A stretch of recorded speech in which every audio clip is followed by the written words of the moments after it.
Ob du Urlaub mit dem Wohnmobil, dem Auto oder per Flugzeug machst, die folgenden Tricks sind nur dafür da, um dich abzuzocken.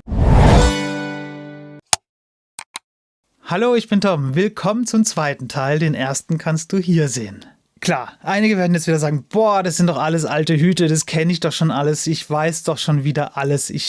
Na klar, viele von euch sind gut informiert, viele von euch wissen das, aber es gibt auch viele Menschen, die kennen eben nicht alle diese 8 Tricks, die ich jetzt hier vorstelle, und auch aus dem ersten Teil ist es so.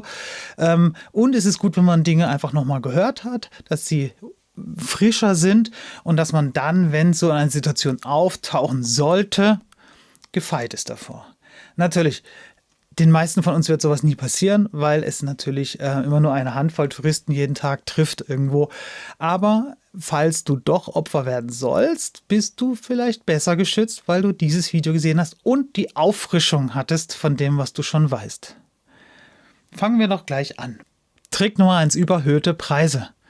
Es gibt tatsächlich schwarze Schafe unter den Restaurantbesitzern und Kaffeebesitzern, die eine zweite Karte für Touristen haben. Diese Touristenkarten sind oft teurer und mit zusätzlichen kleinen Dingen versehen, die extra Gebühren kosten.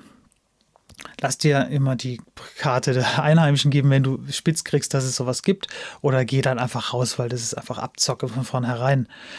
Manchmal passiert es auch, dass im Kleingedruckten auf den Karten kleine Zusatzkosten stehen, die du nicht ahnst. Zum Beispiel, dass das Besteck extra Geld kostet oder das Brot auf dem Tisch und so weiter. Dinge, die es bei uns nicht gibt, und von denen wird man überrascht, und die stehen dann aber im Kleingedruckten. Was auch passieren kann, ist, dass Getränke und Essen auf der Rechnung landen, die ihr nie verzehrt habt oder getrunken habt. Auch da immer gut drauf gucken. Das Problem ist natürlich immer die Sprache. Da gibt es einen coolen Trick. Ich sage jetzt mal das Beispiel Google Lens bei den Android-Geräten.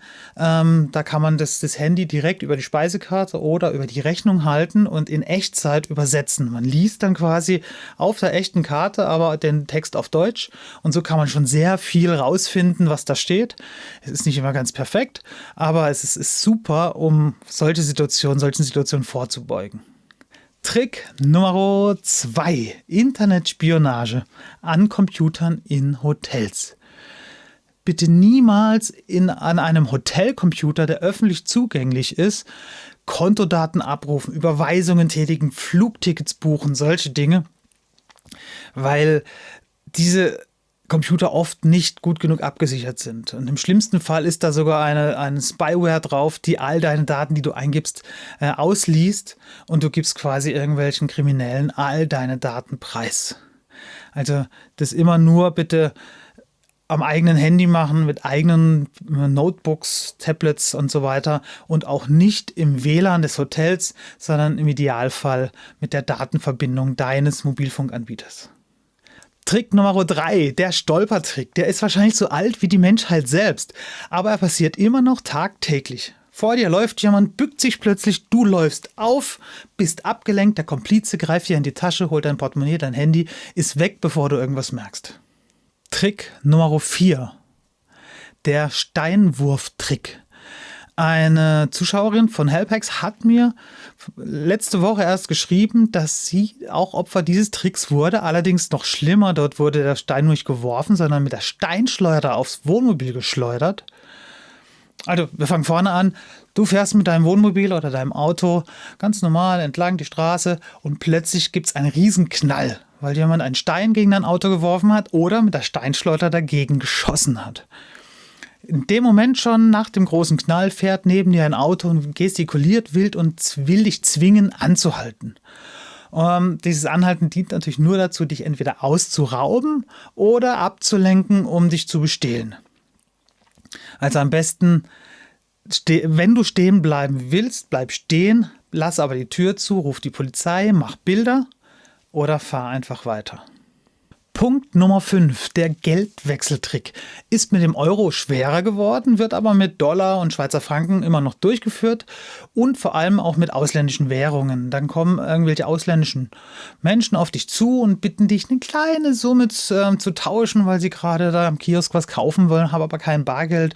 Aber sie hätten noch ein paar Dollar oder ein paar Schweizer Franken und ob du ihnen nicht 5 Euro wechseln kannst. Da geht es ja nicht ums Wechseln selber, sondern in dem Moment, wo du hilfsbereit bist und freundlich bist, das Portemonnaie rausholst, greift sich entweder dieser Täter direkt und flitzt davon oder einem Komplizen wird es übergeben oder da gibt es ja zahlreiche Varianten. Der Trick ist, die wollen einfach, dass du dein Portemonnaie rausholst. Also skeptisch sein, vorsichtig sein oder sagen, ich habe kein Bargeld, ich zahle alles mit meinem Handy. Trick Nummer 6, der Rucksacktrick. Man kann es nicht oft genug sagen. Rucksäcke sind super praktisch, klar, aber in Menschenmengen, auf dem Wochenmarkt, an touristischen Attraktionen ist ein Rucksack ein super leichter Gegenstand zum Klauen für die Gauner. Da reicht nämlich ein Schnitt, der Rucksack ist von dir weg und verschwunden. Wenn du einen Rucksack dabei hast, mach keine Wertgegenstände rein. Mach da alles rein, was man ersetzen kann, aber dein Portemonnaie und dein Handy solltest du am besten am Körper tragen, am besten unter der Kleidung tragen. Ich setze hier mal einen Link in die Videobeschreibung für solche Portemonnaies, die man unterm Körper tragen kann, weil das ist echt praktisch. Trick Nummer 7, der Tankstellenbetrug. Auch eine ganz simple Masche. Der Tankwart kommt, füllt dir Benzin in den Tank, ist hilfsbereit und freundlich, tauscht dir die Wischerblätter und hinterher will er eine horrende Summe dafür. Manchmal steht es sogar auf irgendwelchen Schildern, die man natürlich nicht lesen kann als Ausländer.